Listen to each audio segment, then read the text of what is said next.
ঘৰটো বনাই আছোঁ আপোনালোকক দেখুৱাম কেনেকুৱা হৈছে কেনেকুৱা হোৱা নাই মানে মোৰ প্লেনিংটো ঠিকে আছে মানে গতিকে এইটো চাব পাৰিছে এইটো চেৰি মানে আমি গ্ৰাউণ্ড ফ্ল'ৰত কাম কৰা নাই আমি কৈছোঁ ফাৰ্ষ্ট ফ্ল'ৰত গতিকে মই ফাৰ্ষ্ট ফ্ল'ৰটো দেখাম মানে কেনেকুৱা ছিষ্টেমত বনাইছোঁ আৰু আপোনালোকৰ মানে মতে কেনে হৈছে ভাল হৈছে নে ভাল হোৱা নাই কমেণ্ট কৰি জনাব। তো এইটো চেৰি ধুনীয়াকৈ ফাৰ্ষ্ট ফ্ল'ৰত উঠি আহিছোঁ তো এইখিনি ধুনীয়াকৈ বেলকনি দিছোঁ এইখিনি বেলকনি বাৰাণ্ডা এইখিনি বাৰাণ্ডা দিছোঁ বাকী সেইখিনি বাৰাণ্ডা দিছোঁ এইখিনি কমকৈ দিছোঁ আৰু এইখিনি অলপ বেছিকৈ দিছোঁ তাৰমানে ডাইৰেক্ট ৰুমৰ পৰা ওলাই এইখিনি আৰু বাকী আমি ডাইৰেক্ট এইটো হ'ল ড্ৰয়িং ৰুম মানে সেইকাৰণে এটা সৰু অলপ ড্ৰয়িং ৰুম বাকী টেনশ্যন নাই বাকী সেইফালে বাৰাণ্ডাত যা এখন দৰ্জা সেইফালে বাৰাণ্ডাত যা এখন দৰ্জা আৰু এইটো মানে এইটো আমাৰ চেৰিৰ পৰা আহি ডাইৰেক্ট সোমা দৰ্জা চেৰিৰ পৰা এইটো দুখন দৰ্জা দিছে সেইকাৰণে এইটো হ'ল ড্ৰয়িং ৰুমটো বেছি ডাঙৰ 15x15 ড্ৰয়িং ৰুম দিছোঁ বাকী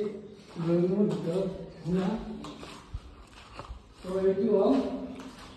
মোৰ ফিচাৰ ফ্ৰেম মানে সেইকাৰণে অলপ ডাঙৰকৈ বনাইছোঁ তো এইটো মানে গেছে পতাৰ পিছত ল'ৰা ছোৱালী হ'লে তো এইটো ৰুম থাকিব তো এইটো ৰুম অলপ ডাঙৰ হৈছে 16x16 যোনটো দেখিবি আৰু এতিয়া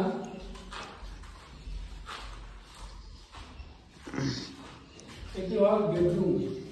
তো এইটো ৰুমত মই থাকিম তো এইটো ৰুমত অলপ ডাঙৰ হ'ব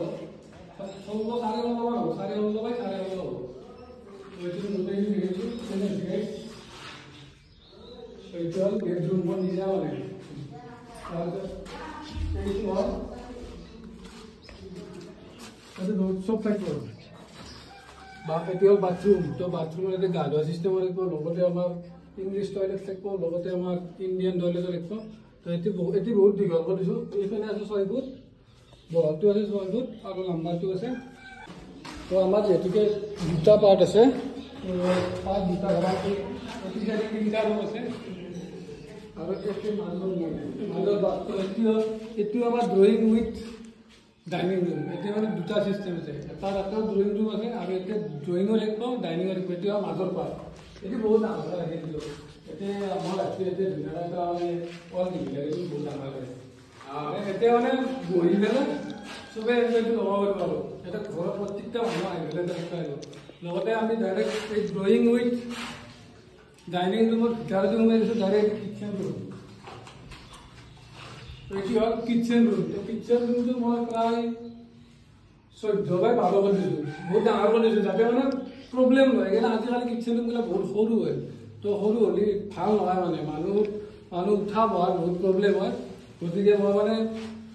14x12 কৰি দিছোঁ কাৰণে বহুত ডাঙৰ হৈছে এতিয়া টেনশ্যন নাই এইটো 10জন মানুহ বহি পেলাইও মানে কাম চাম কৰিব আহিব এইটো টেনশ্যন নাই ডাইৰেক্ট আমাৰ ৰুমৰ ভিতৰে সোমাই মানে আমাৰ কিটচেনটো কৰি দিছোঁ যাতে এইবিলাক সোমাই পেলাই গোটেইখিনি বস্তু আৰু মানুহ খোৱা লোৱাৰ পৰা সুবিধা হয় আমাৰ এই চাইডে তিনিটা ৰুম আছে এই আমাৰ থকা ৰুম গোটেইকেইটা চেম এই চিষ্টেমৰ আমাৰ ৰুমকেইটা এই চাইডে সেই চিষ্টেমৰ ৰুম চেম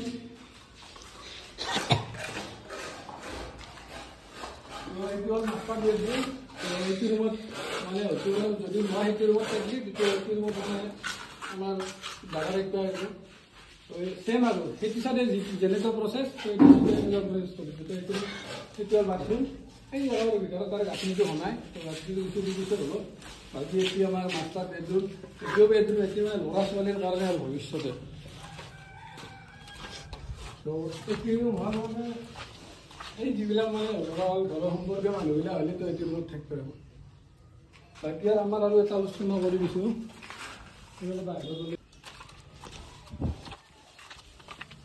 এইখিনি খোলা ৰাখছোঁ এইখিনি কাপোৰ চাপোৰ মেলিব পাৰিব ডাইৰেক্ট আমি ৰুমৰ পৰা ওলাই আহিলে এটা কাপোৰ চাপোৰ মেলিব পাৰিম আমি যেনেদৰে এতিয়া আমি বাথৰুম ৰাখিছোঁ ইয়াতে আমাৰ ৱাল হ'ব এখন এইটো এক্সট্ৰাকৈ মানে ধৰক বাহিৰা মানুহ আহিলে এইটো মানে আমাৰ টয়লেট কৰি দিছোঁ লেট্ৰিন চেট্ৰিন কৰিব পাৰিব এইটো সুবিধা ডাইৰেক্ট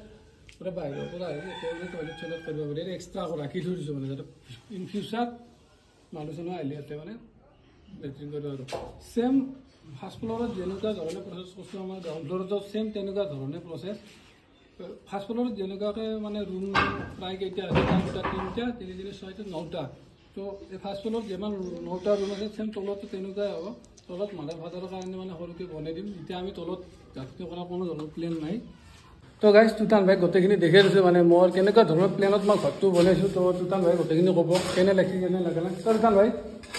সঁচা কথা কবি মোৰ প্লেনিংটো কেনে ৰুম ডাঙৰ হৈছে মানে বহুত ৰুম হৈছে তো কেনে লাগিছে প্ৰচেছটো কেনে হৈছে প্ৰচেছটো ভাল হৈছে ভৱিষ্যতৰ কাৰণে বস্তু ভৱিষ্যতৰ কাৰণে টেনশ্যন নাই কেনে টেনশ্যন নাই ভাল আইডিয়া কৰি বনাইছে ইনকে বহুতেতো আইডিয়াটো নেখলাই তো আজি আইডিয়াটো ফেলছে কিটো বস্তু ভাল লাগিছে তোৰ মোৰ গোটেইখিনি বস্তু ভাল লাগিছে কি ভাল লাগিছে ৰুম কিচেন ৰুমটো ভাল লাগছি তাৰ উপৰি ৰুম গোটেইখিনি ভালে লাগছি কামটো ভালে ডাঙৰ হৈছে না চব বস্তু সেইটো কাৰণেতো ভাল হৈছে সৰু কিছুমানে টিকুট ৰুম মানে সেইবিলাক ৰুমতে নহয় নামত ৰুম মানে তাৰ বহুতে গালিও পাইছে বোলে ইমান ডাঙৰকৈ বনাইছে মই মানে এইকাৰণে বনাইছোঁ বহুত প্ৰব্লেমৰ সন্মুখীন হ'ব লগা হয় পাছকলগীয়া আৰু যে কম ৰুম বনালে বা ৰুমগিলা সৰু হ'লে আজিকালি মানে এনেও মানুহগিলাক বস্তু পাতি বেছি হৈ গৈছে দান তো আজিকালি মানে বস্তুবিলাক বেছি হৈ গৈছে তো সেইকাৰণে মই ভাবিছোঁ মানে যাতে মানে পিছলৈকে বস্তু বেছি যাতে কোনো ধৰণৰ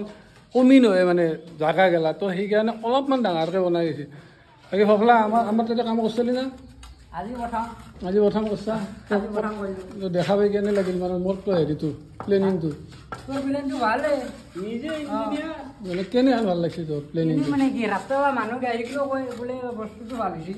নিজে আইডিয়া মতে বস্তু নিজে ইঞ্জিনিয়াৰৰ পৰা ড্ৰয়িংখন আনিব লগা নাই নিজে বনাইছা ড্ৰয়িংখন নিজে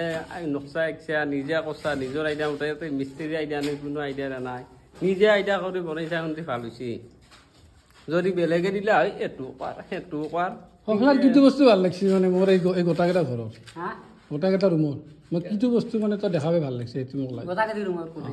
নহয় ৰুমত কৰি নহয় তাৰমানে মই যে ঘৰটো বনাইছোঁ যেকেইটা ৰুম বনাইছোঁ তোৰ মোৰ মানে যে ইমানটা ৰুম বনাইছোঁ প্লেনিং কৰি যে বনাইছোঁ অমুকটো মোৰ ভাল লাগিছে এতিয়া আগৰখিনি আগৰ ডিজাইনটো আগৰখিনি বেছি ভাল লাগিছে ডিজাইনখিনি আৰু এই যে ধৰাল কিটচেন ৰুমটো তাৰে কাষেদি ডাইনিং উড এতিয়া আছে ড্ৰয়িং ৰুম দুটাই আছে মানে ডাইনিং কৰি ডাঙৰকৈ বহালকৈ দিছোঁ মানুহখিনি বহিব পাৰিব এতিয়া ঘৰৰ মানুহ আহিলেও বহিব পাৰিব বা বাহিৰা মানুহ আহিলেও বহিব পাৰিব